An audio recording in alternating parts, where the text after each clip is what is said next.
Everyone, good morning. এখন বাজে সকাল 5:45, ভোর 5:45। আর আমার তো প্রতিদিন মতো এরকম ঘুম ভেঙে গেছে। তো কিছুটা কাজ এগিয়ে রাখার জন্য আমি আমার খাতা নিয়ে বসে পড়েছি। আমার অবস্থা দেখে বুঝতেই পারছো কতটা ঘুম পাচ্ছে। আর দেখো বাইকটাও ফাঁকা ফাঁকা হয়ে এসছে, আর মা এখনও শুয়ে আছে। মাকে যখন ডাকি ওঠেনি, একটু পরেই আমি ডেকে দেবো যদি না ওঠে। তো আমার তো চোখ জুড়িয়ে আসছে, তোমাদের সঙ্গে একটু কথা বলে নিলাম। তো এখন আমার মতন টাটা, আবার পরে কথা হবে, বাই। তো হ্যালো এভরিওয়ান, আমার কথা বলতে ইচ্ছে করছিল না এখন, মানে ভিডিও করার ইচ্ছে ছিল না, বাট করলাম, ভাবলাম একটু কথা বলে আসি, ভালো লাগে। আসলে এখনও না আমার এতটাই ঘুম পাচ্ছে যে কী বলবো। তো এখন বাজে সকাল 10টা।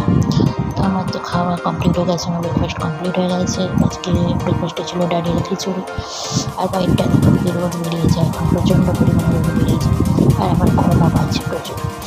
তো আমি আমার কাজটা শেষ করে খেয়ে দিয়ে বসে একটু ভিডিও করছি, তোমাদের সঙ্গে কথা বলছি।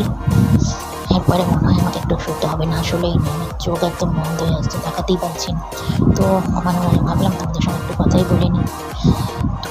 এই হলো ব্যাপার, আর কিছুই না। তোমরা কেমন আছো আমাকে বলো, কী করছো, কেমন আছো, কেমন কাটছে তোমাদের? আমার তো মোটামুটি চলছে, বুঝতেই পারছো, ওরকম সমস্যা নিয়ে বাইরে পড়ে আছি। তো যাই হোক, তোমাদের সঙ্গে পরে কথা হবে। এখনকার মতো টাটা, বাই। তো হ্যালো এভরিওয়ান, গুড আফটারনুন। আমার মুখটা এরকম কেন ভাবছো? তো বিকজ এখন বাজে কী বলবো, এখন অনেকটাই টাইম হয়ে গেছে, বাট আমার এখনও লাঞ্চ হয়নি। এরা লাঞ্চ রান্নাই হয়নি এখন আমাদের ঘরে। আজকে হসপিটাল ছিল না ঠিকই, তাও এখনও পর্যন্ত রান্না হয়নি। এখন ধরো না ওইরকম 1:30 কি 2টো মতো বাজে, বাট রান্না হয়নি। তার কারণ একটাই, আমাদের ঘরে এখানে প্রচুর জলের সমস্যা হয়েছে আজকে। আমার প্রচণ্ড পরিমাণে খিদা পেয়েছে, কী বলবো। অপারেশনের পর এখন ঘন ঘন খিদে পাবে এটা বলেছিল। দেখো বাইরে এখন মেঘলাও হয়েছে প্রচুর। কী বলবো, জলের সকাল থেকে প্রচণ্ড সমস্যা হচ্ছে। যে মালিকের বাড়িতে থাকে সে মালিকের বাড়িটা মোটরটা খারাপ হয়ে গেছে, তো জলের এতটাই সমস্যা, রান্না বান্না, স্নান, জল খাওয়া, পুরোটাই মানে বোঝাতে পারবো না। তো যাই হোক, তোমার সঙ্গে পরে কথা হচ্ছে, এখন মতো টাটা, বাই। তো হ্যালো এভরিওয়ান, এখন বাজে বিকেল 4:30। তো লাঞ্চ টাঞ্চ করে উঠেছিলাম প্রায় 3টার দিকে হবে। হ্যাঁ, 3টার দিকে লাঞ্চ টাঞ্চ করে উঠেছি। আজকে লাঞ্চে পনিরের তরকারি ভাত ছিল, আর ওরাও তেমন কিছু খায়নি, দই এনে দই ভাত খেয়েছে। বিকজ বলেইছিলাম তখন জলের এতটাই প্রবলেম হচ্ছে যে কিছু করা যাচ্ছে না। আর এখনও দেখো মেঘলা হয়ে আছে, এখন আরও বেশি মেঘলা, যে কোনো সময় বেশি নেমে পড়তে পারে।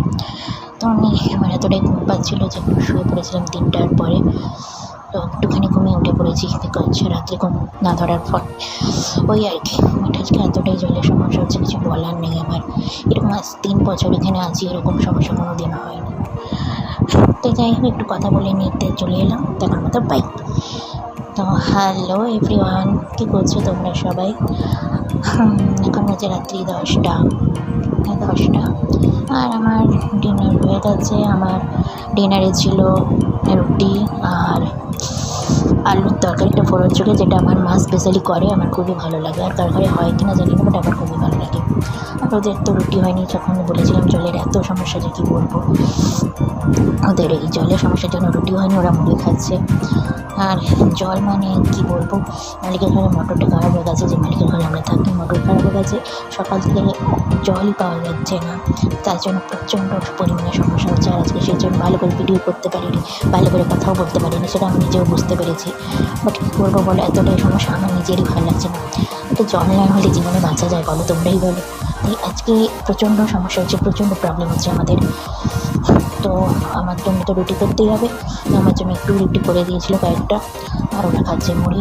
কী বলবো, কবে যে কী খাবে তার মধ্যে আজকে আমার মালিক দেশের বাড়ি চলে গেছে, মিস্ত্রিও আসেনি সারানোর জন্য। তো এইভাবেই আমাদের চলছে এখানে বাইরে জীবন, এটাই হচ্ছে ভিন রাজ্যে বাঙালির জীবন। তো যাই হোক, এখন গুড নাইট, কাল কথা হবে, বাই।